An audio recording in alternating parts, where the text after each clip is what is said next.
Welcome to 4Music Presents Muse. Donald and Matt, how are you? Yeah, good, thanks. Yeah, is it nice to be back, first of all, because it feels like you've been away for ages?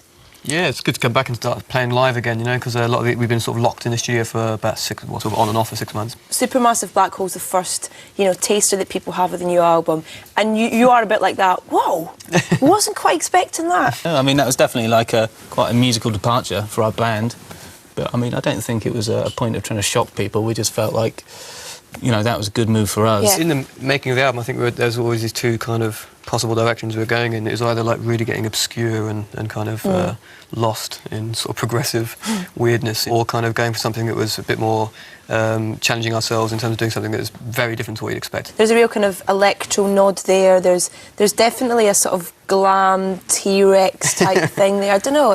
You just hear hints of it. Every sort of little things sort of stream through when you hear it. We kind of wanted every song to be very different as well. People sometimes say there's a classical element in the band, and that's just because I liked instrumental music, because it stimulates the imagination more. If you take the vocal away from a lot of this album, I think you'll hear the music does have quite a lot of atmosphere to it already. But I'd say the instrumental music I listened to on this album was different to what was in the past. Like, this little bit of 80s crept in with the electronic side. Yeah.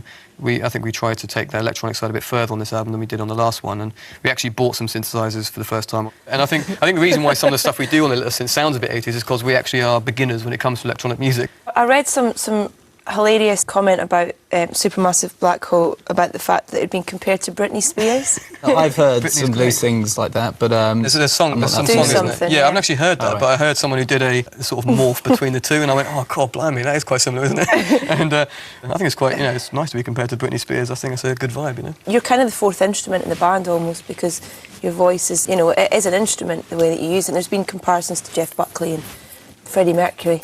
Do you take that those as compliments? It's obviously nice to be compared to people of great stature like that, but I wouldn't say that I'm in the same league as frontmen as someone like Freddie Mercury, who I think who's had a very kind of unbelievable persona, about himself. But I think I see the vocals as kind of, as you said, a fourth instrument, not necessarily just a lead, Yeah. I think it's kind of, I use it instrumentally often more so than lyrically. Going back years ago when we first started, we'd always rehearse with no mics for the vocals, it was always an instrumental kind of process until we actually did a gig, and then... Yeah, I mean, I never intended to be a singer anyway. I mean, when the band first started, I was just guitar, I wanted to be a guitarist, and but in the small town we came from, there was no one who wanted to be in our band to sing, so I just started singing by default, really. It wasn't really a choice. Did you know you had that voice, though?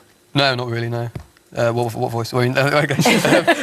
No, I never really... No, the first couple of years I was just kind of like murmuring a little bit, in the midst of feedback and noise, so you couldn't really hear anything. But I think maybe that's the reason why I started to try and belt out quite high stuff, because the high stuff kind of cuts through a little bit easier, Yeah. All right, well, we're going to get some more live music from you right now, if that's all right. Here performing a brand new track from the new album. This is Muse with Starlight.